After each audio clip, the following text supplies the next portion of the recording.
Hi friends, नमस्कार, जय जगन्नाथ। चलते आज बनईकी देखी भेज मोमो पूरा मार्केट स्टाइल रे आउ मार्केट ठारू अधिक टेस्ट आसो जदि आप पूरा मो रेसिपी को फॉलो करूचंती आउ पूरा सेम टू सेम जदि करूचंती ताहले टेस्ट तो आपण माने निजे भी बिलीव करि परिबेनी। चलतु मो कहि दोची गाजर आउ एटी मु बंधा कोबी की पूरा ग्रेट करी नहीं आपण मैंने चाहिए चॉप करें आउ तारे लुण पकईकि 10-15 मिनट छाड़ी देइथिले। तापर चिपुड़ी नबा आपण मैंने चाहिए कपड़ा रे चिपुड़ी पारे आउ चिपुड़ी सारा पर ता पानीटा को जमा भी वेस्ट करेंगे सेटा को रखिए। मु पछरे कहबी कौन हम से पानीटा को रखीदे आउ पूरा चिपुड़ी की नहीं जाए। आउ मुझे पनीर ऐड कर आपण मैंने चाहिए कैप्सिकम ऐड करें आउ कौन वेजिटेबल्स ऐड करें मशरूम भी करें। जेहेतु मो पुओ खाएनी तो से को स्किप कर देछि।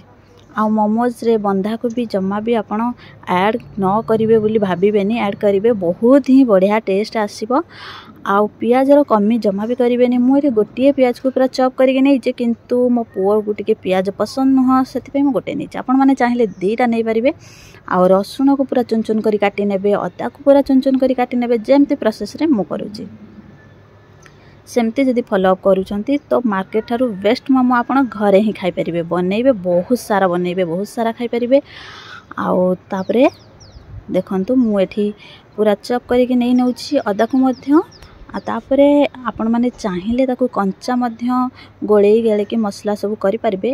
मु हल्का गोटे स्पून 1.5 स्पून भली बस टिके कड़ाई रे तेल देगी ताकू टिके हल्का फ्राए करि देबी।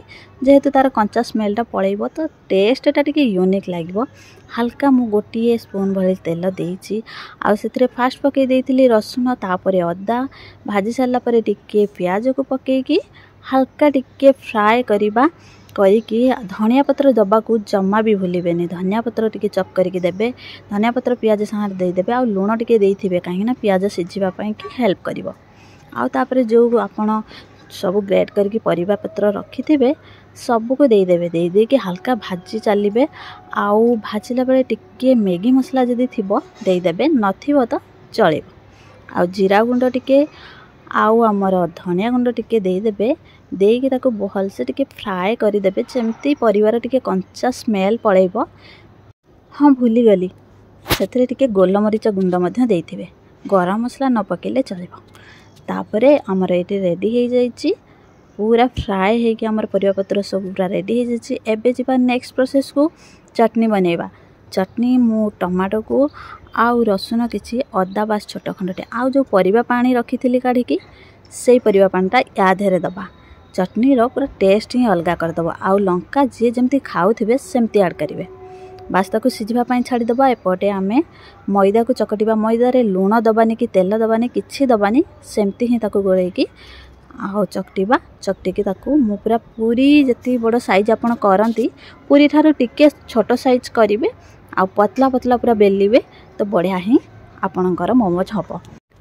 देखो मुझे एका बेले 4-5टा बेली दौचे किंतु सबू तक बेलिकी रखिबेनी, सुखी जीव मैदा जेहेतु तो किछि किछि बनाउथिबे किछि किछि करदेबे। आउ एठी भितर पूरा देई सारला परे टिके साइड रे मु जो कोन लगेली सेटा पानी लगेली जेहेतु मैदा अठा धरी जीव सेट हे जीव आ खोलिबार चांसेस नाही। तो से कि मते टिके मोड़ा मोड़ी आसेनी मोमोज केते प्रकार बनाती तो जेमती हो जहाँ भी हो सेटा आपण मानक जदि भल आसुथबो करिदेबे। आउ एठी सिझिबा पई कि छाड़ देबे बांफरे। तापरे मु एठी चटनी जो सिझे की रखी थी ता देहरे टिके लूण देबी, लूण देकी ताको ग्राइंड कर नेबे। आ तापरे मेयोनीज सहित लाल चटनी मोमोर मजा नियंतु। शीत दिन अच्छी कहीं लेट करछंती, जल्दी जल्दी जातु, प्रोसेस फॉलो करंतु आ बेस्ट मोमो मार्केट भलिया खांतु। रहिली जय जगन्नाथ। पुणी देखा गोटे नुआ वीडियो।